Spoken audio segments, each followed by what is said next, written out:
Sharpening a Stihl HS56. I was gonna leave the blades on, but it's actually really awkward to get a little sharpening device in there, so I'm gonna split them. Because like I say, when you try and get in here, this bar gets in the way, this gets in the way, so for me it's just easier to take them off, get them all cleaned up. And if you're doing a big sharpening anyway, you really should be taking your blades apart and splitting them and cleaning them and giving them a good service.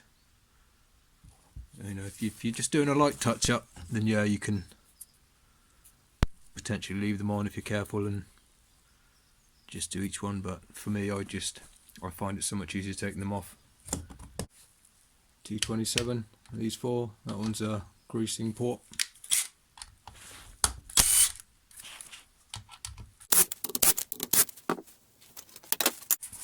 Little tray,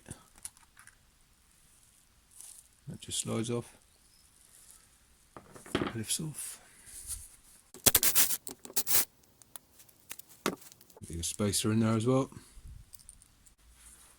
and there'll be an 8mm nut underneath.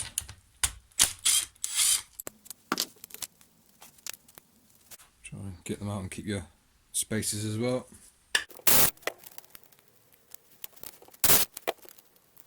Should be ready to come off. Get your top blade and simply lift it off. This whole thing comes out.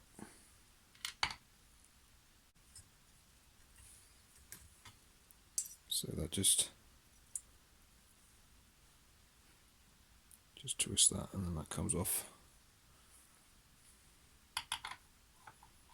Pop that back in for the time being.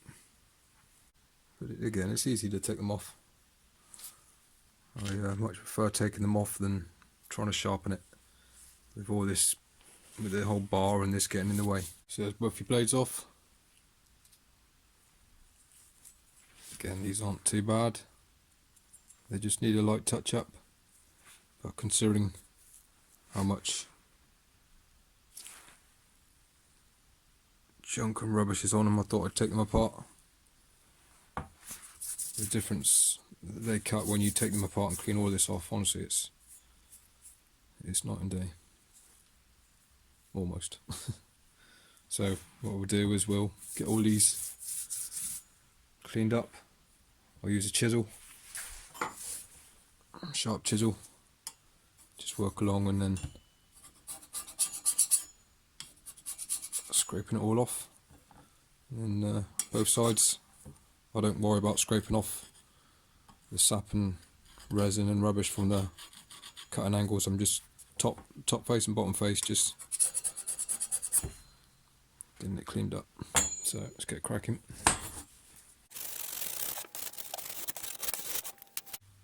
So if you've got any resin, the hedge trimmer spray, anything like that, you can give these a coat, let it sit for a while, and then get it off. It does help. I've got some somewhere, but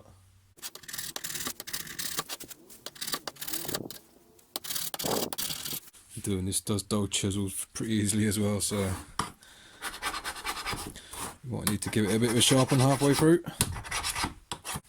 This is why you need to take your blades apart as well, or why I like to take them. All this junk in here, stopping these blades in a nice tight contact. If you just leave all that on, again it slightly splits the blades apart, and as soon as your blades start getting a little bit dull, then you get the material in there, the sap in there, and then it just works those blades apart, and then the cut quality starts suffering. So another reason why I take my blades apart. If you haven't got a chisel, next best thing is take a sharp knife, and ideally the little smaller ones are better. Like one, you know, these little tiny ones.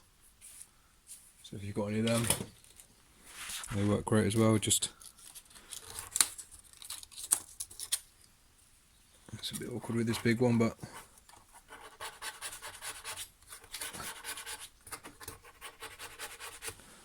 you can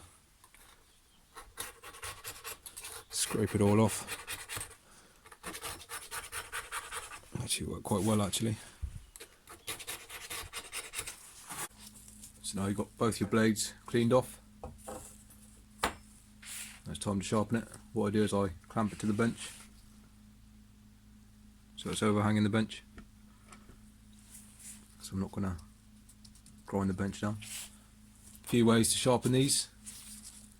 You can use a hand file if you've got nothing else. Bit tedious, takes a long time. One of the reasons I don't use a hand file anymore. Obviously if you're just starting out and that's all you've got, that's what you're going to do, but again, there's two trains of thought when sharpening these with a hand file. It's you can work down following the same angle, or you can work back up so you're not creating a burr on the bottom. But because I'm cleaning off these, I find it easier to file down. Another reason I don't use a hand file is you need to get this radius bit here as well. So with a hand file you can't get into that radius. So what you then have to do is you have to then take a round file, chainsaw file, something like that, and then do that corner bit. And obviously doing all these teeth, that's going to take a lot of time. So, but you can do that. The way to sharpen them is with a rotary grinder, Dremel, something like that. And again, this is a good tool for touch-ups, but if you're doing heavy sharpens where you need to take quite a bit of material to get it back to a good edge, these aren't great. These little stones, they get rather misshapen quite easily when you've got a big set of blades to do. It's not economical to use one of these when you've got a lot of blades to sharpen. It just doesn't get enough meat off.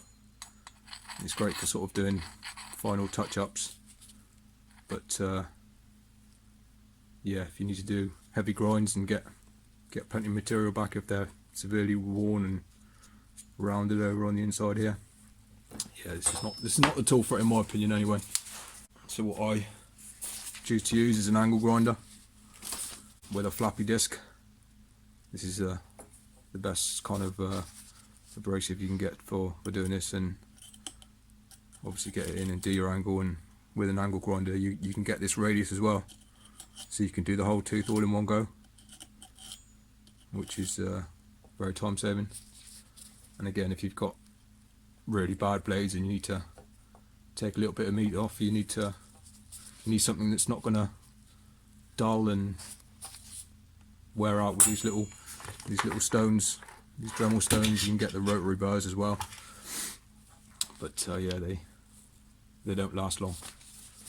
So this is my best option anyway. So I'll show you how to do each one. So this would be my hand file method. Obviously you don't need to use a small file, get whatever file you've got on hand. A fine file is best, I find. Fine or medium. You don't want a you know, a coarse file. So then you just want to find your angle, get your angle right.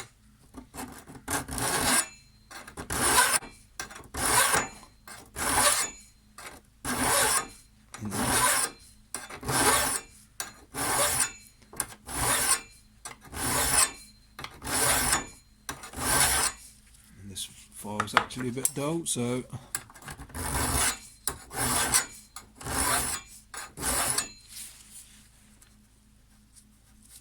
and again, if you want to file upwards, then same principle, just work up. Probably want to get a bigger file, following that same angle. Then once you've done that edge, you need to get a round file.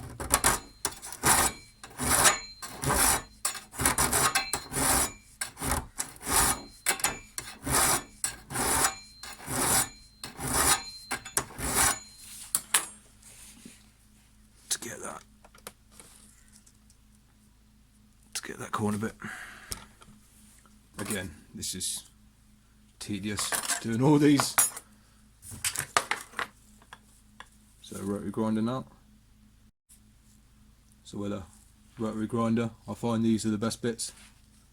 Sharpening stone bits. I think this size is a 9.5mm. Don't quote me on that, but that works perfect for hedge trimmer blades. It's the right sort of size, you get in that radius as well. So when you're using these as well, get your PPE on.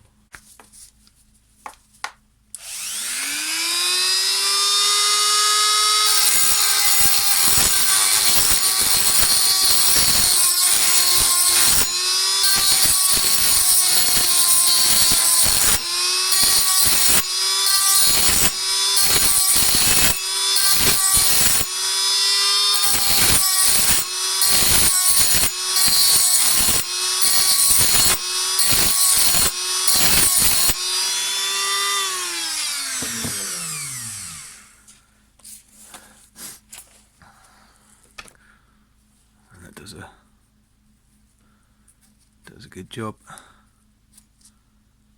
but again it's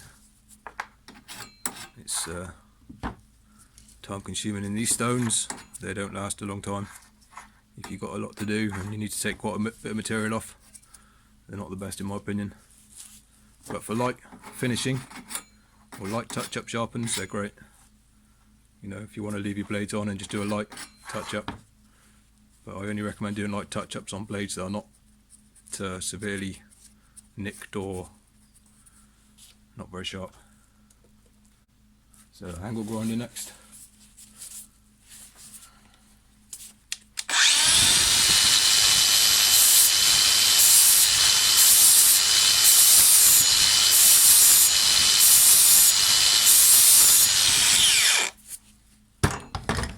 And that's done. This one here you probably won't be able to see because of the light, but that's got it sharp in a matter of seconds, which is a lot quicker than the other two options. Again, you just lightly with it. You don't need to take it out straight away. Just got nice slight strokes, and it actually leaves a really good finish. 80 grit I find good grit. 80 or 60 is the best grit for, best grit flappy disc. So yeah, they're the most common options anyway. There's other tools you can use. Angled die grinder is good if you've got a compressor. There's a few other finger belt sanders as well. They're pretty good. I've got one of those somewhere. But yeah, this is the quickest method for me anyway, and I find it gets the best results. So yeah.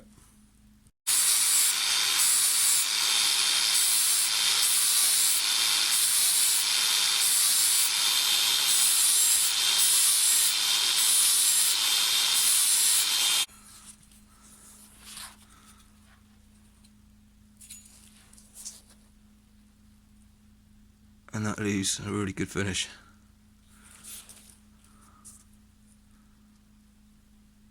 It takes a bit of practice to be able to get good at it, but just go light with an angle grinder. If you're nervous about it, just don't try and take it all out straight away. Just light strokes, and once you've finished grinding or filing or whatever you use, check all the back of the teeth. If you've got any rolled over bits from the inside or any chips, double check on the back, because the front will look nice and sharp. But then if you've got a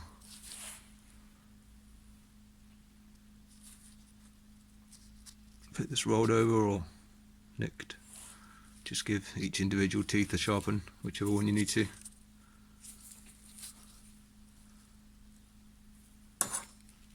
And yeah, that's a fine finish as well. It's not aggressive, and you want little burrs on the underside. That means you've gone far enough to get an edge back. So yeah, I'll get the rest sharpened.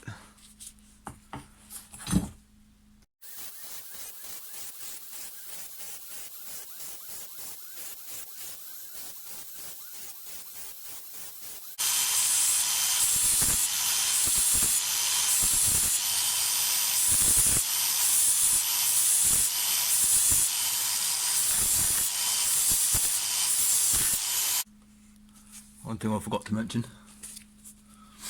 if you are using a hand file or the little Dremel rotary tool, you should clean off the sap off your cutting angles, because you get that in your file, it'll start gunking up and then your file won't cut very well. So you'll have to remove the, well I would anyway, I'd remove the sap from all the cutting edges. So you could use a, you know, wire brush or something like that.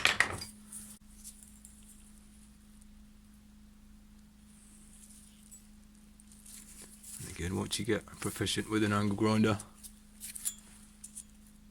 it's hard to go back.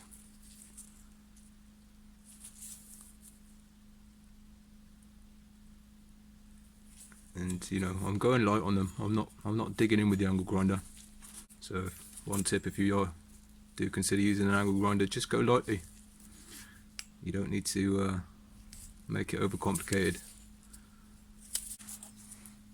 Alright, so sharpen up both your blades. Checked on the back and got any big nicks out. Now what you need to do is take these small burrs that have formed. You should have small little burrs.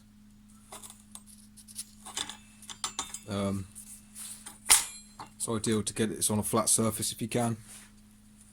If you've got any old glass lying around, use that. That's normally pretty flat. And then now this is what I use. I use a sharpening stone, whetstone, whatever you want to call it. And again, this needs to be flat as well. So if you don't know how to get yours flat, there's plenty of videos online how to get these flat. But yeah, obviously soak it previously as well helps, and then just work these burrs out.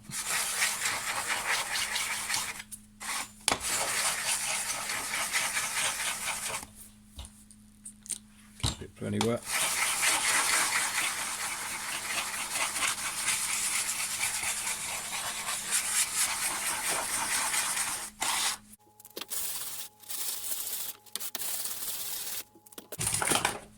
And if it's your blade's really dirty, just give it a bit of a clean off every now and then. Re-water it.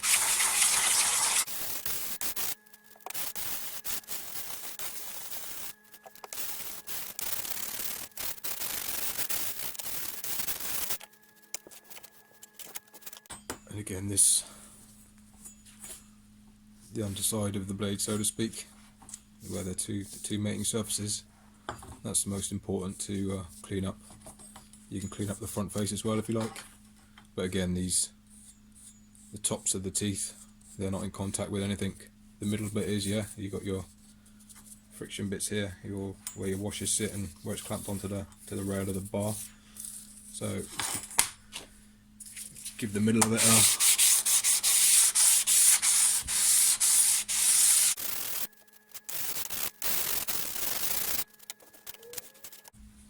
if you've got a pretty dirty blade, again, this is just kind of impregnated rust and muck and whatever. So I mean, you could go even further and try and polish that up if you wanted to, but there's not a lot of point in my eyes. I mean, you don't want, obviously, it needs to be flatted. You can't have any rubbish in it, but this is, you know, impregnated in the metal, if you know what I mean. I say, if you haven't got a stone, you can use a wooden block.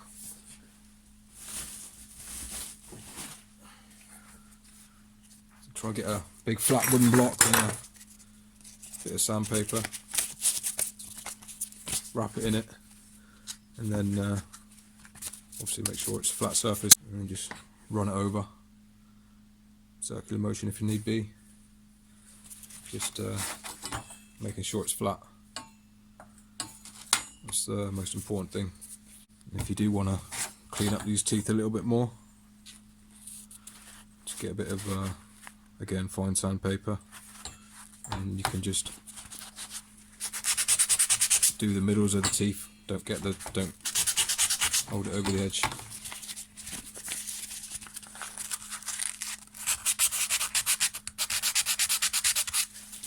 If you wanted to get a bit of a cleaner finish, but again, you could carry on with your stone, and that should be good enough. So if you want to go crazy and get it completely cleaned up, that's fine, but a waste of time in my opinion.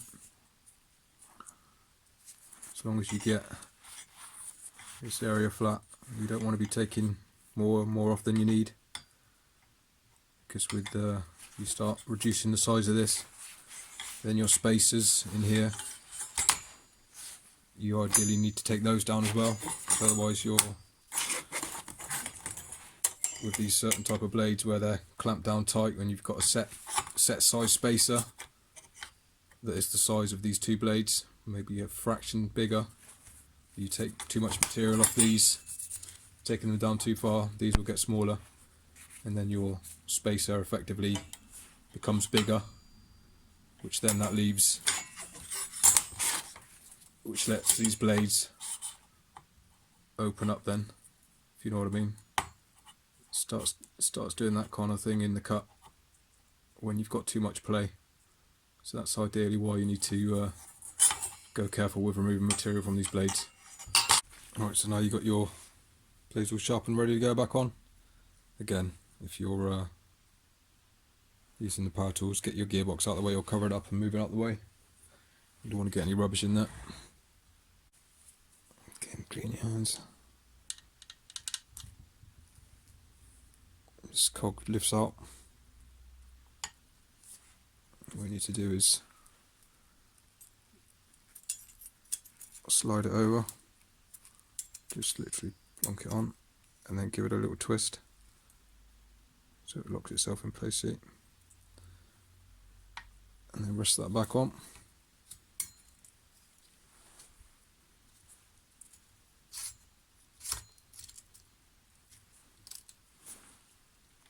And don't forget all your little washers in under there.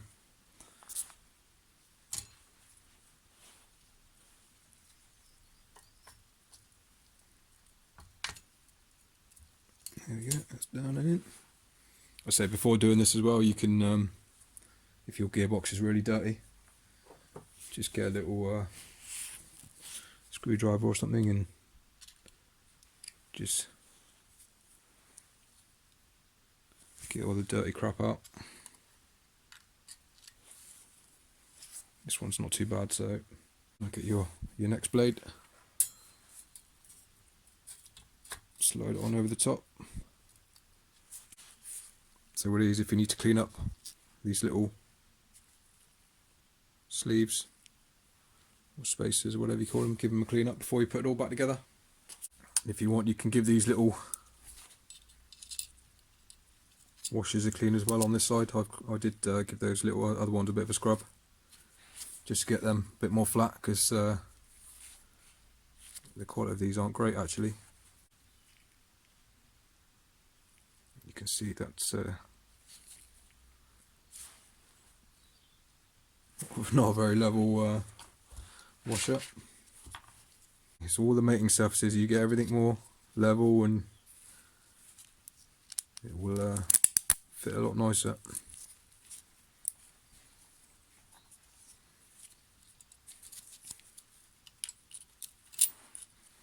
Lock that in and put your 8mm nut on the other end. The first one doesn't have a nut, obviously, it goes straight into the casing here. So yeah, just work your way through them, cleaning them up. Clean these washers up if you want to, if you don't bother. Yeah. Well, I forgot to say as well, before you put your blades back on, give them a little light coat of WD-40 or something. Just a bit of rust prevention, just a light coat on both your blades. Don't forget to put your tip protector back on as well when you get the last 2 bolts on.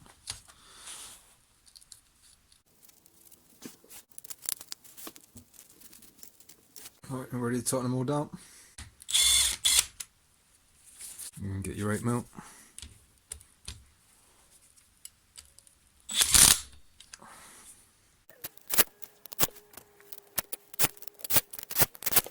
I normally just finish by hand as well. I don't like going full whack with an impact driver, especially if you've got a good one. But these are pretty good. So you got all your nuts and bolts back on, tightened up. This cover as well, if you need to give it a clean, that just pops off. Again, if you've got loads of rubbish in there, give that a clean it up. This one's not too bad. That goes on like that. But so let's get some grease in here first. A nice big dollop down into the gear.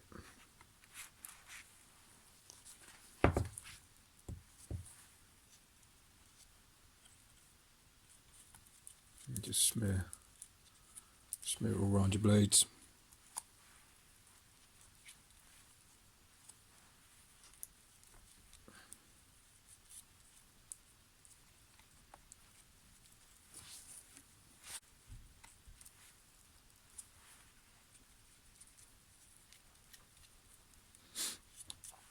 Because they don't completely pack it out, but give it a good layer.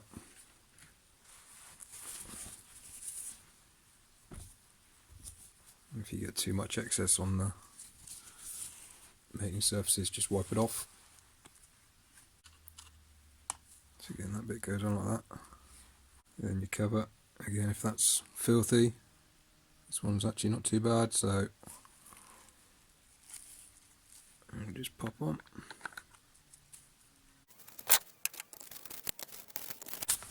Make sure your threads are all seated. You don't want to be cross-threading this. And when you tighten them down, just tighten them down in a cross pattern. Doesn't matter too much, but always good practice. And tighten these down tight. Don't overdo it, but get them tight. Done. Check that on. There we have it.